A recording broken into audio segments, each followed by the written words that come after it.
ഇവിടെ സന്നിഹിതരായിരിക്കുന്ന ക്ഷേത്ര കമ്മിറ്റിയുടെയും ഉത്സവ കമ്മിറ്റിയുടെയും ഭാരവാഹികളെ, പ്രവർത്തകരെ, മാതൃസമിതിയുടെ പ്രവർത്തകരെ,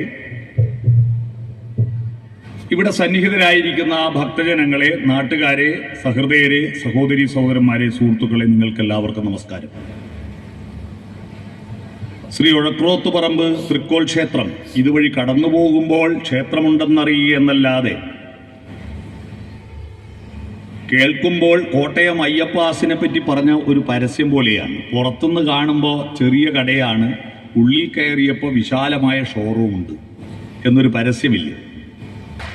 ഈ ക്ഷേത്രത്തിൻ്റെ പ്രവേശനദ്വാരം ഇതുവഴി പോകുമ്പോൾ കണ്ടു എന്നല്ലാതെ ഇതിനകത്ത് കയറിയപ്പോഴാണ് ക്ഷേത്രത്തിൻ്റെ വലിപ്പവും അതുപോലെ തന്നെ ക്ഷേത്രത്തിൻ്റെ കുളവും എത്ര മനോഹരമാണ്. മാത്രമല്ല, ഒരു മഹോത്സവം നടത്താൻ ആവശ്യമായ വിശാലമായ മൈതാനവും ഈ ക്ഷേത്രത്തിലുണ്ട്. അത് നടത്തിക്കൊണ്ടുപോകാൻ പറ്റിയ കൂട്ടായ്മയുള്ളൊരു നാട്ടുകാരും ഇവിടെയുണ്ട്. അത്തരത്തിൽ ഒരു ക്ഷേത്രത്തിന്റെ മഹോത്സവത്തിൽ നമ്മൾ ഒത്തുചേരുമ്പോൾ ജനുവരി 22 മുതൽ 31 വരെ വിവിധ ഉത്സവങ്ങൾ, പ്രാർത്ഥനകൾ, ക്ഷേത്ര ചടങ്ങുകൾ, ആരാധനകൾ, പ്രദക്ഷിണങ്ങൾ, വഴിപാടുകൾ, നേർച്ചകൾ, ശയനപ്രദക്ഷിണങ്ങൾ തുടങ്ങി ഒരു ക്ഷേത്രത്തിൻ്റെതായിരിക്കുന്ന ഒരുപാട് ആചാരാനുഷ്ഠാനങ്ങൾ നടത്തുന്നതിനിടയിൽ ജനങ്ങൾക്ക് ആസ്വാദ്യതയുണ്ടാവാനും ജനങ്ങളെ ക്ഷേത്രത്തിലേക്ക് ആകർഷിക്കുവാനും വേണ്ടിയിട്ട് ചില കലാപരിപാടികളും ഉണ്ടാകാറുണ്ട്. എന്നാൽ ആ കലാപരിപാടികൾക്കിടയിൽ എന്തിനാണ് ഇങ്ങനെ ഒരു പ്രസംഗം എന്ന് ആശങ്കയുള്ള കുറെ ആളുകൾ സാധാരണ ഉണ്ടാവാറുണ്ട്. അതിനൊരു ഉത്തരം കണ്ടെത്തിക്കൊണ്ടാണ് ഞാൻ എല്ലാ ക്ഷേത്രങ്ങളിലും പ്രസംഗിക്കുന്നത്. എന്തിനാണ് ക്ഷേത്രത്തിൽ ഇത്തരത്തിലുള്ള ചടങ്ങുകൾ, സാംസ്കാരിക സമ്മേളനങ്ങൾ നടക്കുന്നത്? അതിനുത്തരം തേടാൻ ഞാനൊരു മറുപടിയായിട്ട് പറയുകയല്ല, നമുക്കെല്ലാവർക്കും ഒന്ന് കൂട്ടമായി ചിന്തിക്കാം. ഈ ക്ഷേത്രം ഇങ്ങനെയാക്കാനായിട്ട് എത്ര ആളുകൾ കഷ്ടപ്പെട്ടിട്ടുണ്ടാകും? ഇപ്പൊ തന്നെ ഈ ഉത്സവത്തിന് വേണ്ടി എത്ര ആളുകളാണ് ഞാൻ ഭക്ഷണം, നാളെ നിങ്ങൾക്ക് ഭക്ഷണം പാചകം ചെയ്യുവാനുള്ള ആ ശാലയിൽ ചെന്നപ്പോ എത്രയിടങ്ങളിൽ ഏതൊക്കെയോ വയലുകളിലുള്ള നേന്ത്രക്കായ അത് കൂട്ടുകറിക്ക് വേണ്ടി ചെറു കഷ്ണങ്ങളാക്കുന്നതും ഒരു ഭാഗത്ത്, പച്ചടിക്ക് വേണ്ടിയിട്ട് ഇളവൻ തോല് ചെത്തി മുറിച്ച് കഷ്ണങ്ങളാക്കുന്നു മറുഭാഗത്ത്. ഇവിടെ വരുന്നവർക്കെല്ലാം ചുക്കുകാപ്പിയും കപ്പവറുത്തവും കൊടുക്കാൻ വേണ്ടി യുവാക്കളുടെ ഒരു സംഘം അപ്പുറത്ത്, തായമ്പക കേൾക്കുന്നവർ, തായമ്പക സംഘടിപ്പിക്കുന്നവർ, ഇതിന്റെ പണവ് പിരിക്കുന്നവർ എല്ലാം കൂടി ഒരുപാട് ആളുകൾ, ഇത് സഹകരിക്കാൻ കുറെ നാട്ടുകാർ. എത്ര സമയമാണ്, എത്ര കഷ്ടപ്പാടാണ്, എത്ര പണമാണ് ചെലവഴിക്കുന്നത്. ഇത് ഒഴക്രോത്തെ പറമ്പ് ക്ഷേത്രത്തിൽ മാത്രമല്ല, നമ്മുടെ രാജ്യത്താകമാനം 28,97,000 ക്ഷേത്രങ്ങളുണ്ട്. ഈ ക്ഷേത്രങ്ങളെല്ലാം ഇപ്പോൾ നല്ല രീതിയിൽ വളർന്നു വരികയാണ്. പണ്ട് ദാരിദ്ര്യമുണ്ടായിരുന്ന കാലഘട്ടത്തിൽ അന്തിത്തിരി കത്തിക്കുവാനുള്ള വരുമാനമില്ലാത്ത, മനുഷ്യന്റെ ഭാഷയിൽ പറഞ്ഞാൽ BPL ലിസ്റ്റിൽപ്പെട്ട എത്രയോ അമ്പലങ്ങൾ ഉണ്ടായിരുന്നു. ഇന്നൊരമ്പലവുമില്ല അങ്ങനെ BPL ലിസ്റ്റിൽപ്പെട്ടത്. ഇടലച്ചോട്ടിലും ചെമ്പകച്ചോട്ടിലും കാഞ്ഞിരച്ചോട്ടിലും ഇലഞ്ഞിച്ചോട്ടിലൊക്കെ ഒരു ചെറിയ കല്ലെടുത്ത് വെച്ച് അവിടെ തിരികത്തിക്കുന്ന എത്രയോ കുടുംബക്കാവുകൾ ഉണ്ടായിരുന്നു, നാട്ടുകാരറിയാത്ത സ്വകാര്യ കാവുകൾ. അവിടെയൊക്കെ ഇപ്പോൾ കളിയാട്ടങ്ങളും പെരുങ്കളിയാട്ടങ്ങളും ഗംഭീരമായ ഉത്സവങ്ങളും നടക്കുകയാണ്. ഒരു ഉത്സവ കമ്മിറ്റിയും കടത്തിലോ നഷ്ടത്തിലോ പോകുന്നില്ല. ഇഷ്ടംപോലെ വരുമാനവും വഴിപാടും ക്ഷേത്രങ്ങളിൽ വരുന്നുണ്ട്. ഈ ഒരു വളർച്ചയും ഈ ഒരു അധ്വാനവും ഈ ഒരു പണവും സംഭാരവും എല്ലാം ഉണ്ടാകുമ്പോൾ അതിൻ്റെയൊക്കെ ആത്യന്തികമായ ലക്ഷ്യം എന്താണ്? അതൊരു ഗൗരവതരമായി നമുക്കൊന്ന് പരിശോധിക്കാം. ഇവിടെ ശിവനും, കിരാതമൂർത്തിയായ ശിവനും ഇവിടെ വിഷ്ണുവും, രണ്ടും പ്രതിഷ്ഠ ഇവിടെയുണ്ട്. നിങ്ങൾ പ്രാർത്ഥിച്ചത് കൊണ്ട് ഈ ദൈവങ്ങൾക്ക് എന്തെങ്കിലും നേട്ടമുണ്ടോ? നിങ്ങൾ പ്രാർത്ഥിക്കാത്തത് കൊണ്ട് ഈ ദൈവങ്ങൾക്ക് എന്തെങ്കിലും കോട്ടമുണ്ടോ? ഇല്ല. കോവിഡ് കാലത്ത് എല്ലാ ക്ഷേത്രങ്ങളും അടഞ്ഞു കിടന്നല്ലോ. ഒരു പൂജയും ആരാധനയും അഭിഷേകവും ശാന്തിയും നടന്നില്ലല്ലോ. അതിന്റെ പേരിൽ എവിടെയെങ്കിലും ഏതെങ്കിലും ക്ഷേത്രത്തിൽ സ്വർണ്ണ പ്രശ്നം, അഷ്ടമംഗല്യ പ്രശ്നം, താമ്പൂല പ്രശ്നം വെച്ചിട്ട് സാന്നിധ്യ ക്ഷേത്രാണി ബിംബാണി ത്രേണി ലഗ്നേന ചിന്തയേൽ വാരി വെച്ചിട്ട് 2 വർഷം അടഞ്ഞു കിടന്നതുകൊണ്ട് ദൈവം ഇവിടുന്ന് ദൈവചൈതന്യം നഷ്ടപ്പെട്ടു പോയി, അല്ലെ ദൈവം ഇവിടുന്ന് പോയിക്കളഞ്ഞു. അതുകൊണ്ട് വീണ്ടും തന്ത്രിമാരെ കൊണ്ടുവന്നിട്ട് പുനഃപ്രതിഷ്ഠ നടത്തിയാൽ മാത്രമേ ഇവിടെ ഈശ്വര ചൈതന്യം ഉണ്ടാകൂ എന്ന് കേരളത്തിലെയും ഇന്ത്യയിലെയും ഒരു ക്ഷേത്രത്തിലും ഒരു ദേവനും പറഞ്ഞില്ല.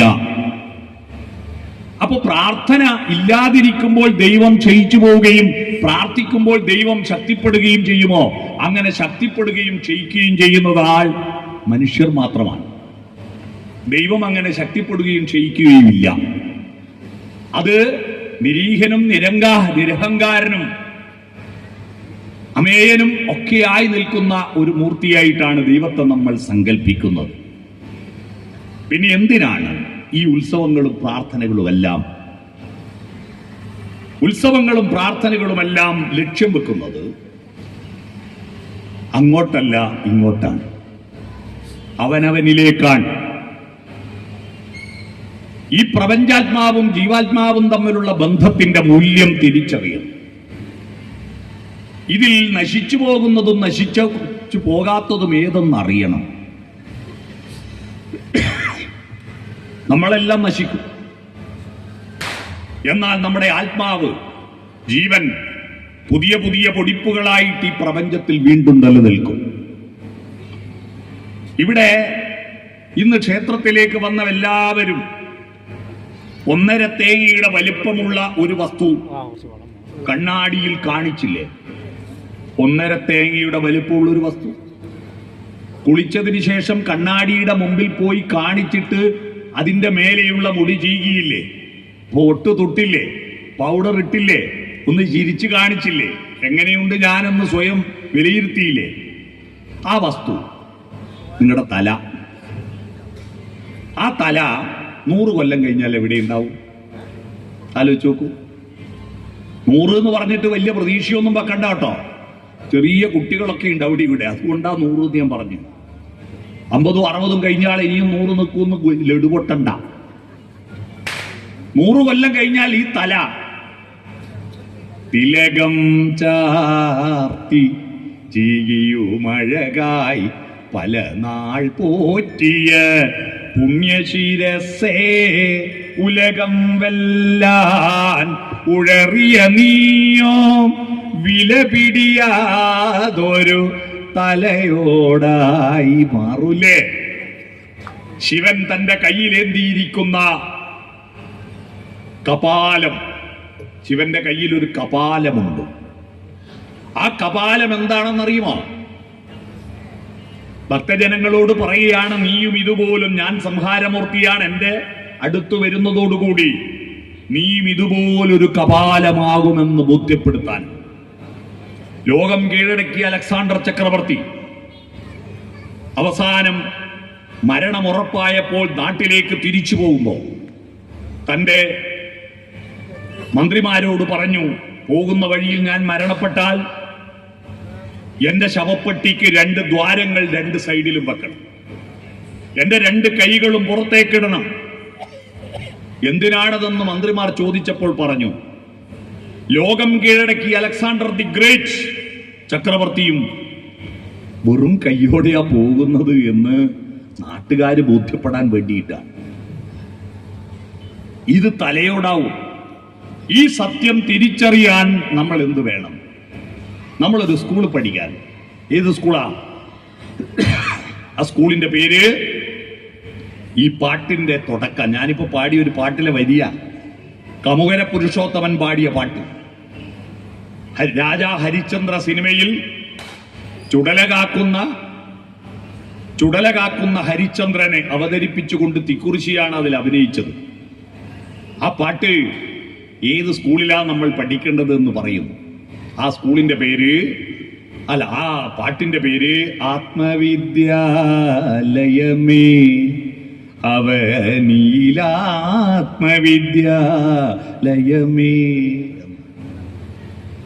ആ വിദ്യാലയത്തിൽ പോയാൽ ഈ ചുടലക്കളത്തിലെത്തിയാൽ ഇല്ലാജാതികൾ ഭേദവിചാരം ഇവിടെ പുക്കവർ ഒരു കൈചാരം. ഏത് ജാതി ഭേദമുണ്ടോ? രാമായണത്തിൽ ലക്ഷ്മണോപദേശത്തിൽ രാമൻ പറയുന്നുണ്ട്, ഞാൻ രാജാവാണ്, ഞാൻ ബ്രാഹ്മണനാണ്, ഞാൻ ക്ഷത്രിയനാണ്, ഞാൻ ആഢ്യനാണെന്ന് ആവർത്തിച്ചു പറഞ്ഞുകൊണ്ടിരിക്കുമ്പോൾ ബ്രാഹ്മണോഹം നരേന്ദ്രോഹം ആഢ്യോഹം എന്ന മ്രേഡിതം കലർന്നീടും ദശാന്തരേ. ജന്തുക്കൾ ഭക്ഷിച്ചു കാട്ടിച്ചു പോകിലാം, വെന്തു വെണ്ണീറായി ചമഞ്ഞു പോയിടിലാം, മണ്ണിനു കീഴെ കൃമികളായി പോകിലാം, നന്നല്ല ദേഹം നിമിത്തം മഹാമോഹം. ജന്തുക്കൾ പിടിച്ചു തിന്നാൽ ബ്രാഹ്മണന്റെ കാഷ്ടം സ്വർണത്തിൻ്റെതും താണജാതിക്കാരന്റെ കാഷ്ടം വെറും കാഷ്ടവുമാവുമോ? ഇല്ല, എല്ലാവരുടെ കാഷ്ടവും കാഷ്ടം തന്നെ. മണ്ണിൽ കുഴിച്ചിട്ടാൽ MLA-നെയും MP-നെയും മന്ത്രി കുഴിച്ചിട്ടാൽ ഇത് MP-ന്റെ ശവാണ്. തിന്നണ്ടാന്ന് ഏതെങ്കിലും ക്രിമീടങ്ങൾ വേണ്ടെന്ന് വെക്കുമോ? ഇല്ല, എല്ലാം പോവും. തീയിൽ വെച്ചാലോ വെന്തു വെണ്ണീറായി ചമഞ്ഞു പോയിടില്ല, വെറും വെണ്ണീരാവും അല്ലേ? മഹാരാഷ്ട്രയിലെ ഉപമുഖ്യമന്ത്രി ഇന്ന് രാവിലെ വീട്ടിൽ നിന്ന് പുറപ്പെടുമ്പോൾ ഉപമുഖ്യമന്ത്രിയായിരുന്നു. അദ്ദേഹത്തിന് എസ്കോർട്ട് ഉണ്ടായിരുന്നു, അദ്ദേഹത്തിന് പോലീസുകാർ സല്യൂട്ട് അടിച്ചിരുന്നു. പക്ഷെ ആ വിമാനം തകർന്നു വീണപ്പോൾ അജിത് പവാർ മന്നവനാട്ടെ യാചകനാട്ടെ വന്നിടുമൊടുവിൽ വഞ്ചിത നടുവിൽ. ഈ ആത്മവിദ്യാലയത്തിൽ പഠിക്കണം. ആത്മവിദ്യാലയത്തിലേക്ക് പോകാൻ സ്കൂൾ ബസ് ഉണ്ടോ? ആത്മവിദ്യാലയത്തിലേക്ക് പോകാൻ ഓട്ടോറിക്ഷ ഉണ്ടോ? ഇല്ല.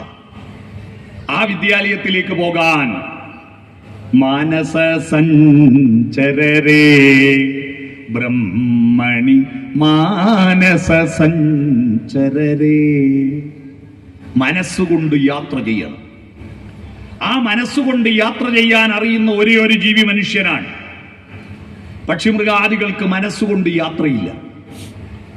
നിങ്ങൾ കൊട്ടിയൂർ അമ്പലത്തിൽ പോയിട്ടുണ്ടോ? കൊട്ടിയൂർ അമ്പലത്തിൽ പോകാൻ വേണ്ടി ഉഴക്കുറത്തുനിന്ന് നേരെ കല്യാശ്ശേരി പോയി കല്യാശ്ശേരിയിൽ നിന്ന് വളപട്ടണം പാലവും കടന്നിട്ട് പുതിയ തെരു കടന്നിട്ട് ചിറക്കൽ വഴി പള്ളിക്കുന്ന് സെൻട്രൽ ജയിലിന്റെ മുന്നിലൂടെ പോയിട്ട് ചെട്ടിപ്പീടിയും കടന്ന് തെക്കി ബസാറും കടന്നിട്ട് കണ്ണൂർ കാൽടെക്സ് കഴിഞ്ഞിട്ട് താവക്കര സ്കൂളിന്റെ റെയിൽവേ അണ്ടർ ബ്രിഡ്ജിലൂടെ കടന്നിട്ട് ഇടത്തോട്ട് പോയാൽ പുതിയ ബസ് സ്റ്റാൻഡിൽ നിന്ന് ബസ് കയറിയാൽ കൊട്ടിയൂർ ബസ് കയറിയാൽ താണ മേലെ ചൊവ്വ താഴെ ചൊവ്വ ചാല കാടാച്ചിറ മൂന്നുപേരിയ പെരളശ്ശേരി മമ്പറം കഴിഞ്ഞാൽ പിന്നെ പാച്ചപ്പൊയ്യ മുകേരി കിണവക്കല് പുറക്കളം ആടെ ഇടത്തോട്ട് തെറ്റിയ കൂത്തുപറമ്പ് ടൗണിലെ ബ്ലോക്ക് പെടാണ്ട് നേരെ പഴയ നേരത്ത് വഴി തുക്കലങ്ങാടി എത്തിയാൽ ആടെ ഇടത്തോട്ട് പോയ മട്ടന്നൂരാവും. വലത്തോട്ട് പോയാൽ നേരെ കൈതേരി മാനന്തേരി എൻ്റെ നാട് ചിറ്റാരിപ്പറമ്പിലെത്തിയ പിന്നെ കണ്ണവും പാലവും കടന്നിട്ട് കോളയാട് വഴി നെടുമ്പോയിലെത്തിയ മാനന്തവാടി ചുരം വലത്തോട്ട് പോകുമ്പോൾ നമ്മൾ ഇടത്തോട്ട് കയറി 1 കിലോമീറ്റർ പോയാൽ വാരപ്പീടി എന്ന് വലത്തോട്ട് ഇറങ്ങിയാൽ പെരുന്തോടിയിൽ നിന്ന് ഇടത്തോട്ട് തെറ്റി കൊളക്കാട് നിന്ന് ഇടത്തോട്ട് തെറ്റിയാൽ മഞ്ഞാമ്പറം ജംഗ്ഷനിൽ വെച്ചിട്ട് കണിച്ചാർ റോഡ് വന്ന് ചേരും. അവിടെ നിന്ന് വലത്തോട്ട് തെറ്റിയ കേളകൻ ടൗണ് കഴിഞ്ഞിട്ട് ചുങ്കക്കുന്നും കഴിഞ്ഞിട്ട് പാമ്പറപ്പാനും കഴിഞ്ഞിട്ട് നീണ്ടുനോക്കിയും കഴിഞ്ഞിട്ട് കൊട്ടിയൂർ അമ്പലത്തിന്റെ അവിടെ ബസ് ഇറങ്ങിയാൽ മെയ് മാസം 25-ന് ശേഷമാണെങ്കിൽ നിങ്ങൾക്ക് അക്കരെ കൊട്ടിയൂർ പോവാം, അല്ലെ ഇക്കരെ കൊട്ടിയൂർ അമ്പലത്തെ തൊഴുതു വരാം. മെയ് മാസം 25 കഴിച്ചിട്ടാണെങ്കിൽ നിങ്ങൾക്ക് പുഴയും കടന്ന് പുഴയിൽ മുങ്ങി വലിയ കല്ലുമ്മ ചെറിയ കല്ലെടുത്തൊരച്ച് അതിലുണ്ടാകുന്ന ആ തയ്ച്ചിട്ടുണ്ടായത് നെറ്റിക്ക് തൊട്ടിട്ട് കൊട്ടിയൂർ മണിത്തറയുടെ ചുറ്റുവട്ടം വെള്ളത്തിലൂടെ ചുറ്റിയിട്ട് തിരിച്ചു വരാം. 1.5 തേങ്ങ എന്റെ വലിപ്പമുള്ള ഈ തലേന്റെ ഉള്ളിൽ കൊട്ടിയൂർ വരെ കൊണ്ടില്ലേ? 1 ഉറുപ്യ ചെലവില്ലാതെ കൊട്ടിയൂർ പോയോ നിങ്ങളെല്ലാവരും? ഇത് പക്ഷിമൃഗാദികൾക്ക് കഴിയില്ല. ഇതാണ് മാനസ സഞ്ചരരേ. മനസ്സ് വലുതായോ? കൊട്ടിയൂർ പോയ നിങ്ങളെല്ലാം തിരിച്ച് വീണ്ടും ഉഴക്കുറത്തെത്തിയില്ലേ? വിമാനത്തിനാവോ ഇത്ര സ്പീഡ് പോയിട്ട് വരാൻ? ഇല്ല. ഈ സാധ്യതയെ ഉപയോഗപ്പെടുത്തുന്നവനാ മനുഷ്യൻ, അല്ലാതെ ഇതിന്റെ വലുപ്പമല്ല, ഇതിന്റെ വലുപ്പമാണ്. നമ്മുടെ ശരീരത്തിൽ ഏറ്റവും പ്രധാനപ്പെട്ട അവയവം ഏതാണെന്ന് പ്രകൃതി നമ്മളോട് പറയുന്നുണ്ട്. എങ്ങനെ? ഏറ്റവും പ്രധാനപ്പെട്ട അവയവത്തിനാണ് ഏറ്റവും ഉറപ്പുള്ള എല്ല് കൊണ്ട് പൊതിഞ്ഞിരിക്കുന്നത്. ശരീരത്തിൽ ഏറ്റവും ഉറപ്പുള്ള എല്ല് തലയൊട്ടിയാണ്. അതിൻ്റെ ഉള്ളിൽ പൊതിഞ്ഞു വെച്ചിരിക്കുന്ന ആ ബുദ്ധിയില്ലേ, ആ തലച്ചോറില്ലേ, അതാണ് ഏറ്റവും പ്രധാനം. ഏറ്റവും അപ്രധാനമായ അവയവം ഏതാണെന്ന് അറിയാമോ? എല്ലേ ഇല്ലാതെ വെറും ഇറച്ചി മാത്രമാക്കി വെച്ചിരിക്കുന്ന വയറ് ഏറ്റവും അപ്രധാനമായ അവയവമാണ്. ആ വയറ് ആരും എടുക്കില്ല. നമ്മള് മത്സ്യം മുറിക്കുമ്പോഴും ഇറച്ചി വെട്ടുമ്പോഴും ബാക്കിയുള്ള അവയവമല്ലാതെ ഇതാരും എടുക്കില്ല. അത് എടുത്ത് പുറത്തു കളിയും. അത് അപ്രധാനമാണ്. എന്നാൽ ഇപ്പൊ അടുത്ത കാലത്ത് ചില മനുഷ്യർ ഇതിനേക്കാൾ പ്രധാനം ഇതിന് പ്രാധാന്യം കൊടുക്കുന്നു, ഇല്ലേ? ഞാനൊരു ഉദാഹരണം പറയാം. പല ക്ഷേത്രങ്ങളിലും ഭാഗവത സപ്താഹവും നവാഹവും ഒക്കെ നടക്കാറുണ്ട്, ഇല്ലേ? അങ്ങനെ നടക്കുമ്പോ അവിടെ പുരാണ കഥകളെ പറ്റിയും അതിന്റെ വ്യാഖ്യാനങ്ങളും ഒക്കെ ഒരാൾ പറയുന്നുണ്ടാവും. വേറെ ഒരു പണിയില്ലാത്തൊരു 10-100 ആൾ മുമ്പിൽ ഇരിക്കുന്നുണ്ടാവും. എന്നാ ഉച്ചക്ക് 1 മണിക്ക് നിങ്ങൾ അവിടെ പോയി നോക്കുക, അപ്പുറത്ത് ദൂരെ ഒരു ക്യൂ രൂപപ്പെട്ടിട്ടുണ്ടാവും. അവിടെ ഇതിലേക്ക് ഭക്ഷണം നടക്കുന്ന ഭോജനശാല ഉണർന്നു കഴിയുമ്പോഴേക്ക് ക്യൂ നിൽക്കും. അവിടെ പോയി തിന്നിട്ട് ഇതാരാ വായിക്കുന്നതെന്ന് വരെ നോക്കാണ്ട് അതിലെന്നെ പോവുകയും ചെയ്യും, അല്ലേ? അപ്പൊ മനുഷ്യൻ എപ്പോഴാ മനുഷ്യനാവുന്നത്? ജഡിനി മൂണ്ടിലും ചിതകേശ കാഷായാംബര ബഹുകൃതവേഷ സത്യർനപിതന പശ്യതി മൂഢ ഉദരനിമിത്തം ബഹുകൃതവേഷം ഭജ ഗോവിന്ദം ഭജ ഗോവിന്ദം ഗോവിന്ദം ഭജ മൂഢമതേ എന്ന ശങ്കരാചാര്യരുടെ കൃതിയാണ്. മനുഷ്യനായത് എപ്പോഴാണ്? പക്ഷിമൃഗാദികളെ പോലെ ശരീരം കിട്ടിയത് കൊണ്ടല്ല. പക്ഷികൾക്ക് 2 കണ്ണ്, നമുക്കും 2 കണ്ണ്. പക്ഷികൾക്ക് 2 കാത്, മൃഗങ്ങൾക്ക് 2 കാത്, നമുക്കും 2 കാത്. മൃഗങ്ങൾക്ക് ചോരക്ക് നിറം ചുവപ്പ്, നമുക്ക് ചോരക്ക് നിറം ചുവപ്പ്. മൃഗങ്ങൾക്ക് എല്ലിന്റെ നിറം വെളുപ്പ്, നമുക്ക് എല്ലിന്റെ നിറം വെളുപ്പ്. മൃഗങ്ങൾ ശ്വസിക്കുന്ന ഓക്സിജൻ, നമ്മൾ ശ്വസിക്കുന്ന ഓക്സിജൻ.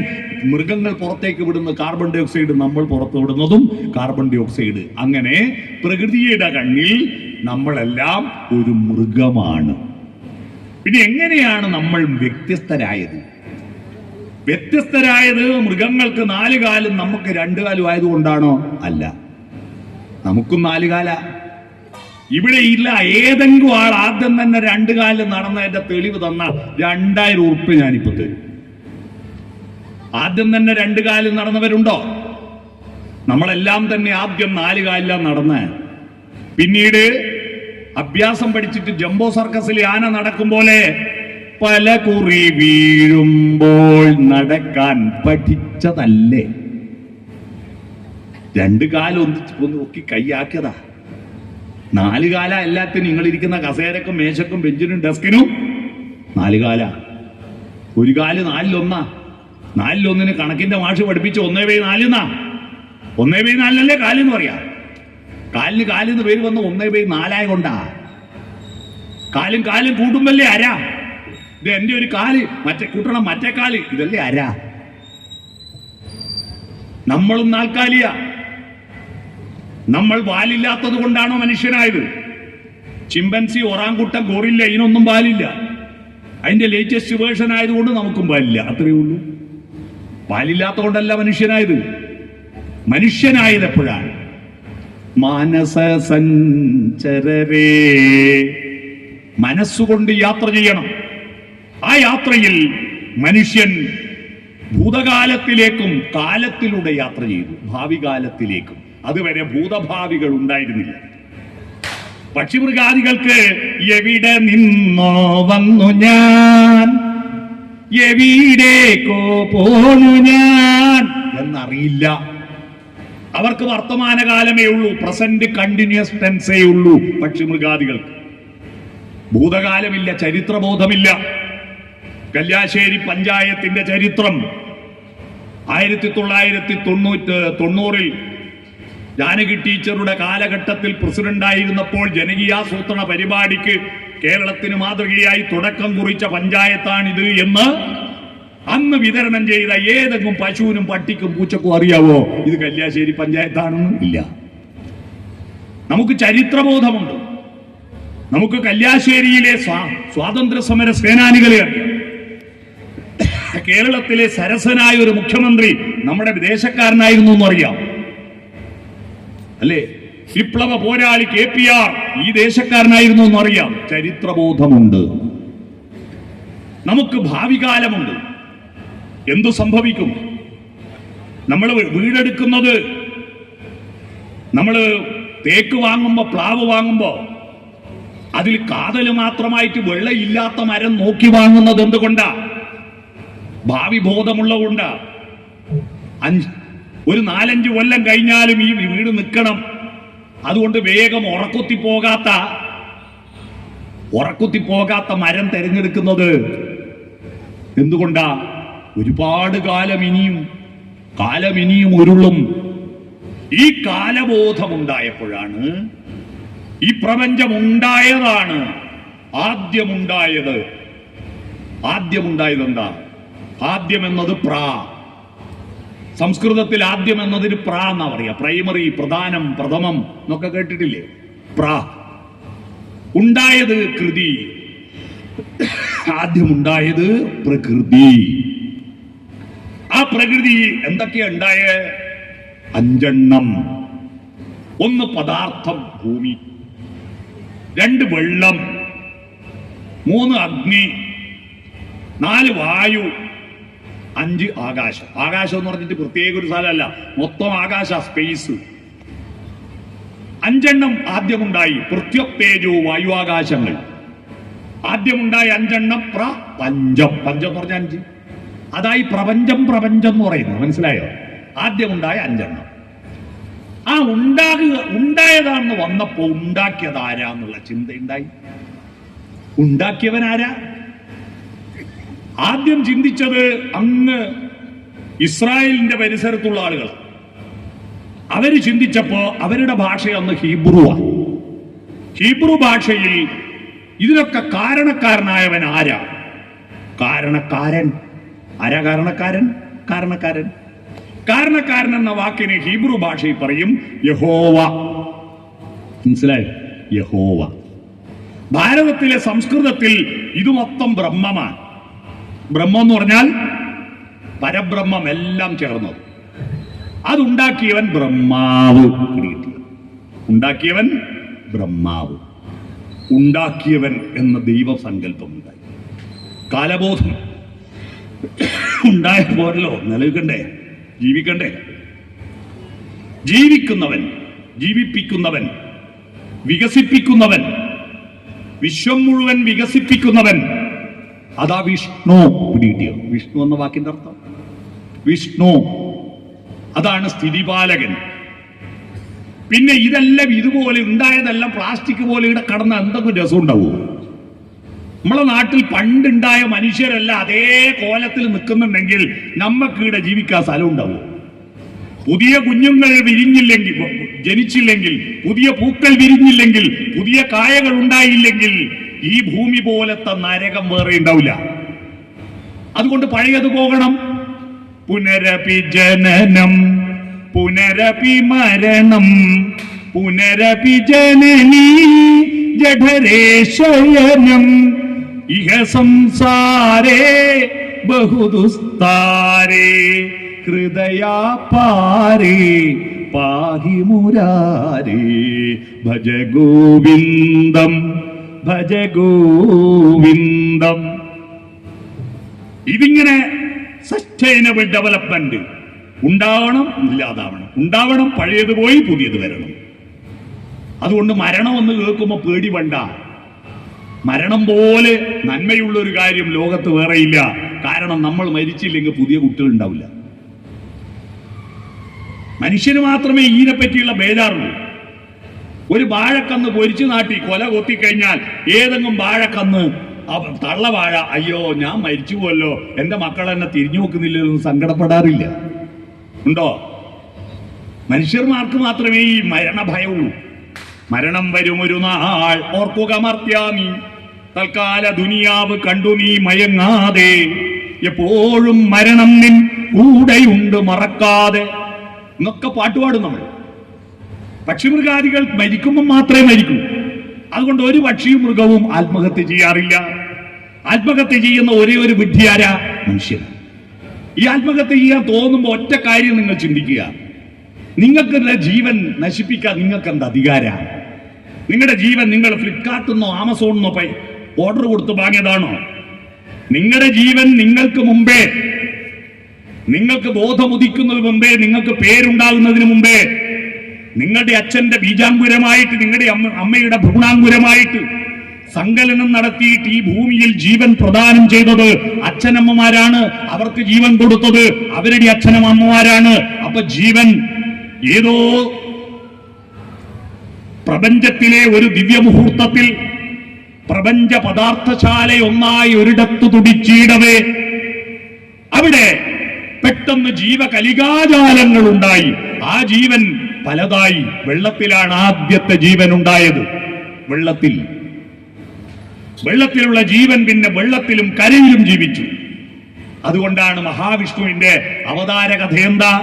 ജീവന്റെ ഉൽപ്പത്തിയും വികാസവുമാണ്. ആദ്യത്തെ അവതാരം എന്താ? മത്സ്യമാണ്. വെള്ളത്തിലല്ലേ ജീവൻ ഉണ്ടായത്. ദേവി കന്യാകുമാരി എന്ന് പറഞ്ഞ ഒരു സിനിമ കണ്ടിട്ടുണ്ടോ? ആ സിനിമ പഴയ സിനിമയാണ്. ആ സിനിമയിലെ പാട്ട് കേട്ടിട്ടുണ്ടോ? പഴയ പാട്ടുകൾ നല്ലതായിരിക്കും, പക്ഷെ രംഗങ്ങൾ വളരെ മോശമായിരിക്കും.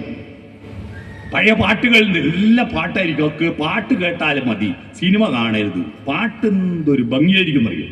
എനിക്കിഷ്ടമുള്ളൊരു പാട്ടുണ്ട്. ആറാട്ടിനാനകളെഴുന്നള്ളി ആഹ്ലാദ സമുദ്രം അല തല്ലി, ആറാട്ടിനാനകൾ എഴുന്നള്ളി ആനന്ദ ഭൈരവി, ആനന്ദ ഭൈരവി താളത്തിൽ മേളത്തിൽ അമ്പല തുളസികൾ തുമ്പി തുള്ളി, ആറാട്ടിനാനകൾ എഴുന്നള്ളി. നമ്മുടെ മനസ്സിൽ നാളെ ഇവിടെ ആന വരുന്നുണ്ടെന്നാ പറയുന്നത് കേട്ടോ. ആ ആന എഴുന്നള്ളത്തിന്റെ ഒരു അത്ഭുത രൂപമില്ലേ? അതിന്റെ രംഗം ഒന്ന് കാണാൻ വേണ്ടി ഞാൻ യൂട്യൂബിൽ നിന്ന് ആ സിനിമേന്റെ രംഗം എടുത്തിട്ട് യൂട്യൂബിൽ ഒന്ന് കേട്ടു നോക്കി. ആ രംഗം കണ്ടപ്പോ എന്നെ സങ്കടായിപ്പോയി. ജയഭാരതിയും മധുവും കൂടി ഒരു മരത്തിന്റെ ചോട്ടുന്ന് കയ്യും പിടിച്ചിട്ട് ആറാട്ടിനാനകൾ, ഒരാനയുമില്ല, ഒരമ്പലമില്ല, ഒരാനന്ദ ഭൈരവിയുമില്ല. എന്നാൽ പാട്ടിനേക്കാൾ സുന്ദരമായ പഴയ പാട്ടിലുള്ള ഒരു രംഗം ദേവി കന്യാകുമാരിയിൽ മാധുരി അമ്മ പാടിയ ഒരു പാട്ടുണ്ട്. ആ പാട്ടിന്റെ രംഗം കണ്ണാലില കണ്ണാ പാലായി തിരയിലൊഴുകും ആലില കണ്ണാ, ഞാനൊരു കന്നിമുക്കുവ പെണ്ണ്, എന്റെ തോണിയിലെ പൊന്നു വേണോ പൊന്ന് എന്ന് പറഞ്ഞൊരു പാട്ടുണ്ട്. കടലിലൂടെ ഒരു കട്ടമരം തുഴഞ്ഞു വന്നിട്ട് കന്യാകുമാരി ഇങ്ങനെ തുഴയുക. ആ തുഴയുന്ന താളം നീ പണ്ടൊരു പൂത്തിമിങ്കിലമായി അന്ന് നിന്റെ യൗവനം തുഴഞ്ഞു വന്ന നീരാഴി. മത്സ്യാവതാരം നീ തിമിംഗലമായിട്ട് തുഴഞ്ഞു വന്നല്ലോ. ഒന്നാമത്തെ അവതാരം മീന. രണ്ടാമത്തത് കരയിലും വെള്ളത്തിലും ജീവിക്കുന്ന ജീവിയതാ ആമ. ആമ അല്ലേ? ആമയാണ് രണ്ടാമത്തത്. കൂർമ്മം. മൂന്നാമത്തത് കരയിലേക്ക് കാട്ടിലേക്ക് വന്ന ജീവി വരാഹം. പന്നി അല്ലേ? പന്നി, വരാഹം. നാലാമത്തതായതാ മരത്തിന്റെ മേലെ കയറുന്ന മുഖം കണ്ട സിംഹം, ഉടല് കണ്ട നരൻ, നരസിംഹം. അത് കഴിഞ്ഞിട്ട് ആ മുഖത്തെ ജടകളെല്ലാം പോയിട്ട് മരത്തിന്റെ താഴെ ഇറങ്ങിയിട്ട് പനയോലകൾ കൊണ്ട് ആദ്യം മനുഷ്യനൊരു ഉപകരണമുണ്ടാക്കി. നടന്നു പോകുമ്പോ മഴ കൊള്ളാതെ വെയിൽ കൊള്ളാതെ സഞ്ചരിക്കുന്ന മേൽക്കൂര, ഓലക്കുട. അതെന്തിയിരിക്കുന്ന വാമനൻ അല്ലേ? വാമനന്റെ കാലഘട്ടത്തോടുകൂടി എണ്ണാൻ പഠിച്ചു മനുഷ്യൻ, അളക്കാൻ പഠിച്ചു. അങ്ങനെയാണ് വാമനൻ പാതാളവും ഭൂമി അളന്നിട്ട് മഹാബലിന്റെ തലയിൽ അളന്നിട്ടാണ് പാതാളത്തെ താഴ്ത്തിയത് അല്ലേ? ലീഗൽ മെട്രോളജി വകുപ്പ് വരിക, അളവ് തൂക്കം. അത് കഴിഞ്ഞിട്ടാണ് ഭൂമിയുടെ അടിയിൽ നിന്ന് ലോഹങ്ങളുടെ യുഗം, ശിലായുഗത്തിൽ നിന്ന് ലോഹയുഗത്തിലേക്കുള്ള മാറ്റമാണ്. ഭൂമിക്കടിയിൽ നിന്ന് ഇരുമ്പയിര് മുക്കിയെടുത്ത് ഉരുക്കി മൂശയിലൊഴിച്ച് ഇരുമ്പിന്റെ ഒരു പത്തിയും മരത്തിന്റെ ഒരു തള്ളയും ചുമല് വെച്ചിട്ട് ഒരാൾ വന്നു. ആരാ? നേരത്തെ പാടിയ പാട്ടിന്റെ അടുത്ത ചരണം. നീ പണ്ടൊരു മുനി കുമാരനായി അന്ന് നിന്റെ വെൺമഴു പറന്നു വീണു നീരാഴി. പരശുരാമൻ. അത് കഴിഞ്ഞിട്ടാണ് ധാർമ്മികതയുടെ ഉദയം. എന്താ ധാർമ്മികത? രാമായണ കഥയുടെ ആരംഭം. രാമായണ കഥയിൽ, രാമായണത്തിൽ ഒരുപാട് വിമർശനങ്ങൾ എനിക്കുണ്ട്. അതിലെ കഥാപാത്ര നിരൂപണം നടത്തി അത് വിമർശനാത്മക പഠനം നടത്തിയ ഒരു പുസ്തകം പ്രസിദ്ധീകരിക്കാൻ പോവാണ്. പക്ഷെ എന്നാലും രാമായണ കഥയെന്ന ആ കാലഘട്ടത്തിന്റെ പരിമിതമായ ധാർമ്മിക ബോധത്തിൽ വെച്ച് ഏറ്റവും മികച്ചതായിരുന്നു. കാരണം ഒരു പെണ്ണിനെത്രയും ഭർത്താവാ, ഒരു ഭർത്താവിനെത്രയും ഭാര്യയാവാ. കാമവികാരത്തിന് ഒരു നിയന്ത്രണവും ഉണ്ടായിരുന്നില്ല. മനുഷ്യൻ മൃഗത്തിൽ നിന്ന് വ്യത്യസ്തനായത് കാമത്തെ മാനേജ് ചെയ്യാൻ പഠിച്ചപ്പോഴാണ്. കാമം ഒരു വൃത്തികെട്ട സാധനമൊന്നുമല്ല. കാമത്തെ, കാമദേവനെ പൂജിക്കുന്ന നാട്ടുകാരല്ലേ? മാടായിക്കാവിലെ പൂരം ഉത്സവം എന്താ? കാമനെയാണ് പൂജിക്കുന്നത് അല്ലേ? പൂരമഹോത്സവം കാമൻ ഒരു ദേവനാണ്. പക്ഷേ ആ ദേവൻ എവിടെയാ, എങ്ങനെയാ പ്രത്യക്ഷപ്പെടുന്നത് അറിഞ്ഞില്ല. കാര്യം പോക്കാം. കാമൻ ഇല്ലായിരുന്നു നമ്മളുണ്ടാവോ? നമ്മളെ അച്ഛനും അമ്മക്കും കാമോ ഇല്ലെങ്കിൽ നമ്മളുണ്ടാവോ? നമുക്ക് കാമുള്ളതുകൊണ്ടല്ലേ നമുക്ക് മക്കളുണ്ടായേ. അതൊരു മോശമല്ല. പക്ഷെ കാമത്തെ മാനേജ് ചെയ്യണം. എവിടെ, എങ്ങനെ, എപ്പോൾ. പക്ഷിമൃഗാദികൾക്ക് അങ്ങനെ ഒരു നിയമമില്ല. ഒരു പട്ടിക്ക് റോഡും വന്ന് കാമവികാരം ഉണർന്നാൽ സേവ് ദി ഡേറ്റും കൽദിയും മെഹന്തിയും പന്തലും മാലയും താലിയും സദ്യ ഒന്നും വേണ്ട, റോഡും വന്ന് നടത്തും. പക്ഷെ മനുഷ്യൻ അത് നടത്തിയാൽ, അങ്ങനെ നടത്തിയാൽ നിങ്ങളുടെ ലിസ്റ്റ് റേഷൻ കാർഡിൽ നിന്ന് വെട്ടണം. കാരണം മനുഷ്യന്മാർക്ക് മാത്രം റേഷൻ കാർഡ്. നിങ്ങൾ പട്ടിയുടെ കൂട്ടിൽ പോയി കിടക്കണം. കാമത്തെ അംഗീകരിച്ച്, സമൂഹം അംഗീകരിച്ച് പാണിഗ്രഹണം നടത്തി പരസ്പരം ആത്മാവുകൾ ചേർന്ന്, ഹൃദയങ്ങൾ ചേർന്ന് എന്റെ വേദനകളും സങ്കടങ്ങളും സന്തോഷങ്ങളും ഭയങ്ങളും സമ്പത്തും ദാരിദ്ര്യവും എല്ലാം ഞാൻ വഹിക്കാമെന്നൊരു പെണ്ണേൽക്കുന്നു. പെണ്ണിൻ്റെത് മുഴുവൻ സങ്കടവും സന്തോഷവും വഹിക്കാമെന്ന് ഞാനും ഏൽക്കുന്നു. കയ്യിൽ എഗ്രിമെന്റ്. ആ വഹിക്കൽ വിശേഷപ്പെട്ട വഹിക്കല. ആ വിശേഷപ്പെട്ട വഹിക്കലാണ് വിവാഹം. പിടികിട്ടി? വിവാഹം എന്ന വാക്കിന്റെ അർത്ഥം പല കുട്ടികളും വിചാരിച്ചത് ആദ്യ രാത്രിക്ക് വേണ്ടിയാ കല്യാണം കഴിക്കുന്നത്. ആദ്യ രാത്രി കഴിഞ്ഞു, ഇനി അനക്ക് ഞാൻ മതിയാക്കി പോകുന്നു പറയും. കണ്ടിട്ടുണ്ടോ? എന്താ ഇതെന്ന് അറിയില്ല. കുട്ടികളെ പറഞ്ഞിട്ട് കാര്യമില്ല. എന്താണ് ഇതിന്റെ പ്രത്യേകതയെന്ന് അച്ഛനമ്മമാർ പറഞ്ഞു കൊടുത്തിട്ടുമില്ല. അവർ ഈ യൂട്യൂബെന്നോ വാട്സപ്പെന്നെല്ലാം കണ്ടിട്ടുള്ള പല വൃത്തികേടുകളും കണ്ടിട്ടാണ് ഇതാ വിവാഹം എന്ന് വിചാരിച്ചു പോയത്. അത് പരസ്പരം ആത്മാക്കൾ ഒത്തുചേരലാണ്. പ്രണയമുണ്ടാകുന്നത് ആത്മാക്കളും തമ്മില, ശരീരങ്ങൾ തമ്മിലല്ല. അത് കാമം മാത്രമാണ്, പ്രണയമല്ലത്. ഇന്ന് ആത്മാവിനെ ആരെയും ഭാവഗായകനാക്കും ആത്മസൗന്ദര്യമാണു നീ എന്ന് പാടുന്ന കാമുകനല്ല അല്ലേ? പണ്ട് ഞാനും വരട്ടെ നിന്റെ ഒന്നിച്ച് പാടുമയ്ക്കാന്ന് ചോദിച്ചപ്പോ പാടില്ല പാടില്ല നമ്മെ നമ്മൾ പാടേ മറന്നൊന്നും ചെയ്തുകൂടാ, നിന്നെ ഒരിക്കൽ ഞാൻ കൊണ്ടുപോകാം, ഇന്നു വേണ്ടോ മലാളെ എന്ന് പാടുന്ന കാമുകനാണ്. ഇന്നോ ഞാനും വരട്ടെ ആടുമിക്കാൻ കാടിനുള്ളിൽ. ഒരു പുന്നാരേ എന്നപ്പ മറുപടി. പാടില്ല എന്നല്ല, ഒരു പുന്നാരേ എന്ന കാമുകന്റെ മറുപടി. എന്താ കാരണം? ശരീരം മതി. ആ ശരീരത്തിൽ തരളക പോലങ്ങൾ നുള്ളി നോവിക്കാതെ തഴുകാതെ നിന്ന് പ്രേമിക്കുന്ന കാമുകനായിരുന്നു പണ്ട്. ഇപ്പോഴോ കെട്ടിപ്പൂടിടാ കണ്ണാള എന്ന് പാടുന്ന കാമുകിയ. ശരീരം മതി. അതിന്റെ പേരിൽ കാമുകി വേറെ നിവൃത്തിയില്ലാതെ വേറെ കല്യാണം കഴിച്ചു പോയാൽ അവളുടെ ഹൃദയത്തോടോ അവളുടെ വ്യക്തിത്വത്തോടോ ഒരാദരവുമില്ല. അവളെ ശരീരം വേറെ ഒരുത്തന് കൊടുക്കരുത്. ആസിഡ് ഒഴിച്ച് പൊള്ളിക്കുക, ബോംബെറിഞ്ഞ് കൊല്ലുക, കത്തിയെടുത്ത് കുത്തുക അല്ലേ? പണ്ടങ്ങനെയല്ല. കാമുകി വേറെ കല്യാണം കഴിച്ച് പോകുമ്പോ കണ്ണീർ പൂവിന്റെ കവിളിൽ തലോടി ഈണം മുഴങ്ങും പഴംപാട്ടിൽ മുങ്ങി മറുവാക്കു കേൾക്കാൻ കാത്തു നിൽക്കാതെ പൂത്തുമ്പി എന്തേ മറഞ്ഞു ദൂരെ പുള്ളോർക്കുടം പോലെ തേങ്ങി എന്ന് പാടും. അലിഞ്ഞു ചേർന്നതിൻ ശേഷമൻ ജീവനെ പിരിഞ്ഞു പോയി നീ എങ്കിലും എന്നും മംഗളം നേരുന്നു ഞാനെന്ന് ആശീർവദനങ്ങൾ ചൊരിയുന്ന കാമുകനുണ്ടായിരുന്നു അല്ലേ? ഇന്ന് നിനക്ക് മക്കൾ ഉണ്ടായി പോട്ടെ ദുഷ്ട എന്ന് ശപിക്കുന്ന കാമുകൻ. മക്കൾ ഇല്ലാണ്ടായി പോട്ടെ.